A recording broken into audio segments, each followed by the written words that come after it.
mandat bi mu fi nekkee kon suba bu conseil constitutionnel jógee ni Macky Sall war na am troisième mandat kon nañ amaat même posture pour wax ni conseil constitutionnel li mu teg noonu la kenn bu ci dellu ginnaaw. Le président aujourd'hui lors du référendum il s'est basé sur quoi? Sur un avis du conseil constitutionnel. Pour en faire une décision et organiser le référendum.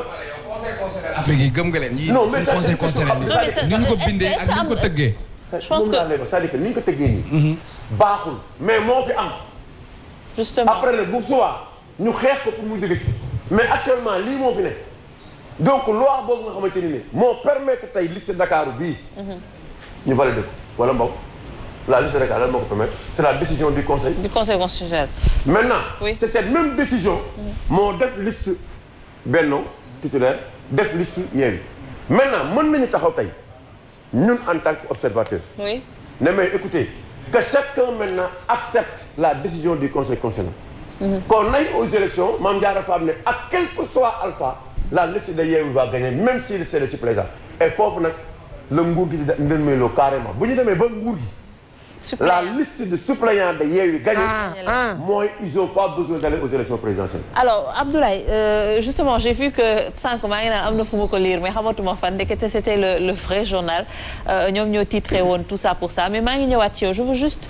faut faire intervenir Mame Diarra Fam honorable après nag ñu commencé jël rubrique yi parce que Mouhamed également mu ngi xaar yeneen rubrique aussi ñu ngi xaar mais honorable lan moo indi changement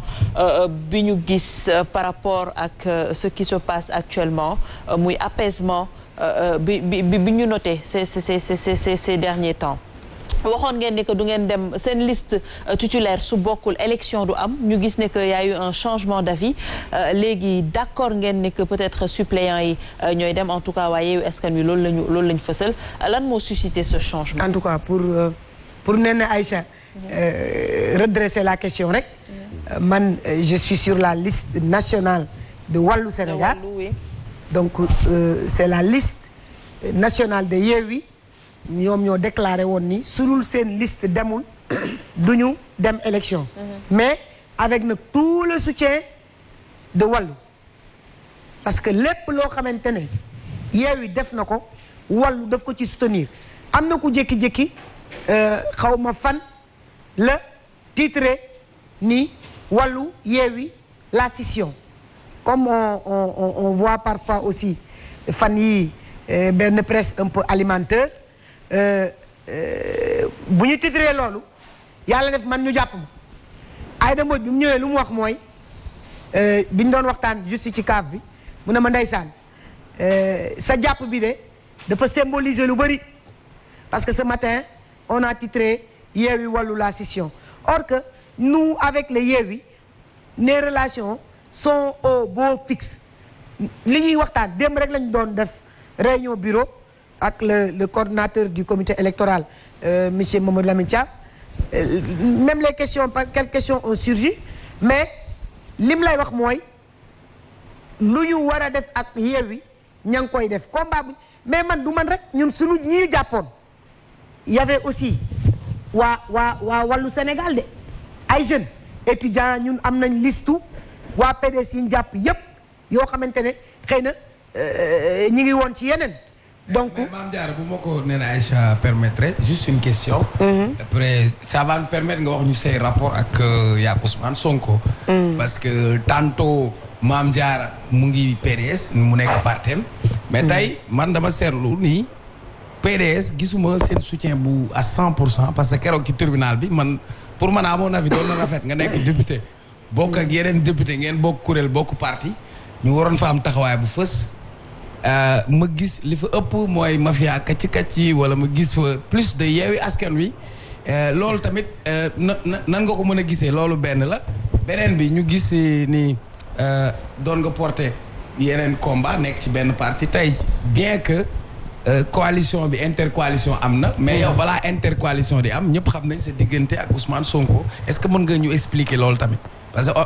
c'est comme si j'ai pas senti le soutien de ton propre parti. C'est comme si tu es plus soutenu en dehors de ton parti. À mon avis. waaw c'est le peuple sénégalais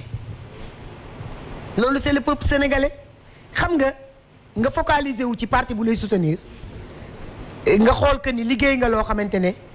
même yow bu fekkee da nga da nga noté que ni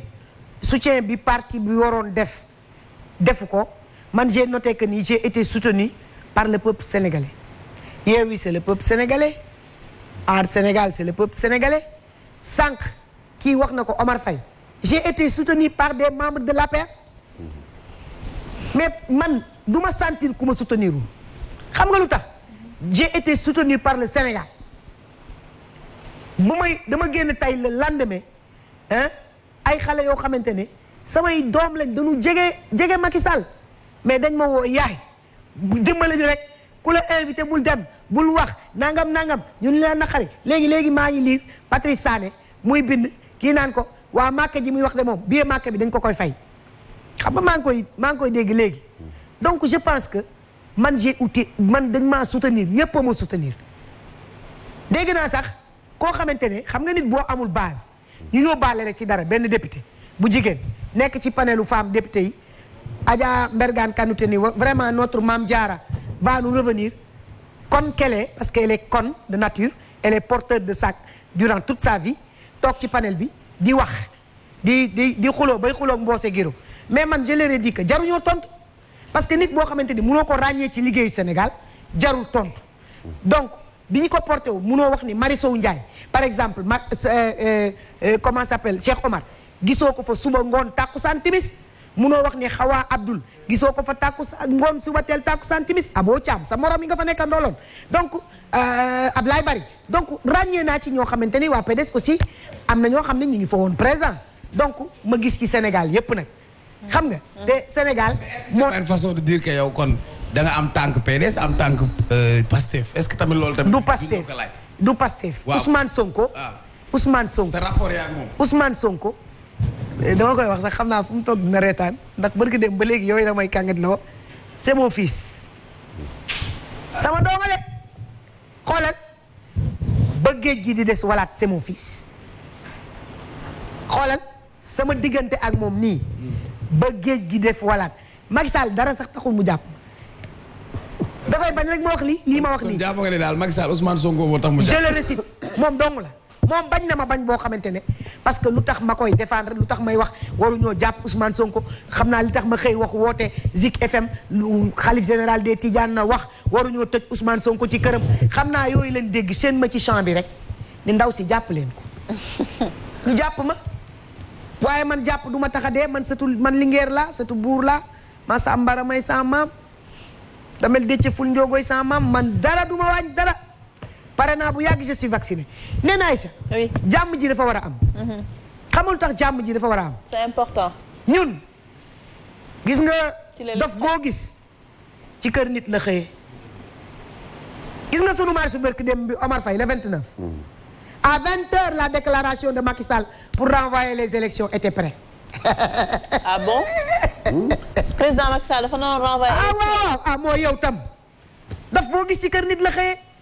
ñiy wax ñooy bind dellu siwaat nettali ko fii actuellement ñoom ñooy opposé wu ñun ñooy gouverner ñi leen di bindal ñoo koy wax si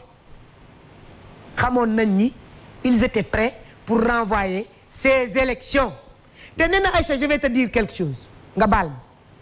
ndax comme tëj nañ ma nan def révélation rek benn yoon bu jeex Abdou Mbacké Bara Dolly mii ñu tëj waaw moom la ñu woowoon ci bureau Aymerou ni ko porter le projet de renvoi des élections ah bon Abdou Mbacké ni ko duma ko porter pour ñu dàkk élection yi dëgg xanaa dañoo yaakaar ne ñun waruñoo wax ils avaient choisi de renvoyer les élections le président Macky Sall n'avait aucune envie d'organiser les élections d'ici 2024 Abdou Mbacké ni leen duma ko porter yaay maan albisa nga màkka moom laa waroon a àndal yaay daf ma ne bis lii ñuy ñurumtu fii ci bureau yi bis buñ koy def yow moom du la fi fekk maay dagg bi ñu dem Dubaï nga toog fa ndax di nga fi xeex ba ngeen amee envie renvoyer élection yi yàgg na sant ngeen ko ñurumtu ngeen ma ko ci sama nopp xëy na man ngeen ne kii dafa am fit buñ ko waxee dina taxaw ni augmenter les élections pour 2 ans damay dem élection département de Pikine soosaat dóoraat fekkaat leen assemblée ñu jàkkaarloo. mais lan moo tax ñu changé avis bu fekkee ba merci. changé wuñu avis opposition bi noo topp naan respecter le calendrier électoral en continuité ñu bëgg koo buux opposition bi daw songu élection yi biñ songee élection yi coalition Yewwi Wallu fekk leen fa ñu jekkadi repiler gis nga li ñuy tere manifestation yëpp ñoo ko def exprès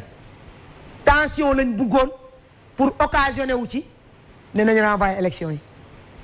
Abdou Mbacké ngi ci kaso bi de mi ngi may seetaan du ma ko sosal. suñ la déggee c'est comme si pouvoir bi dafa amoon intention wala volonté repousser élection yi. mais ça c'est discuté à l'Assemblée ça tous les députés le savent tous les députés de la majorité le savent qu'ils n'avaient pas intention organiser les élections. donc kon yéen loolu moo leen ku ko bëgg rek na ñëw fii sama kon léegi loolu moo leen poussé Yewwi Askan Wi looloo ko poussé kon mu ne day dem maintenir. léegi nag bonne question. léegi nag ba ñu xamee ne. bu ñu ko defee suba. honorable après nga wuyu. kon loolu waaw baax na Yewwi Askan Wi présenté liste. ba ñu xamee ni nag démb le 29 suñu xeexoon ñu am ay arrestation dañ naan situation chaotique le président n'est plus ingouvernable les élections nangam ñu ne renvoi des élections à une date ultérieure. bon maintenant quelle a été l'intention d'organiser toutes ces manifestations là. fii nga xamoon ngeen loolu yëpp. mais non attends nen li may wax nii li may wax man Ousmane Sonko xamu ko li ma wax tey jii li ma wax tey jël naa ñetti tur wax la ko tudd naa fi turu la présidente Yayman Albis tudd naa fi turu Abdou Mbacké am na ñeneen ñu ma mën a tudd mais li may wax Ousmane Sonko xamu ko Déthié Fall xamu ko am na ñu ko xamul parce que dans l'Assemblée il y a l'Assemblée et l'Assemblée il y a des députés xëy na yoo xamante ne sama genre gi la dañuy déglu fii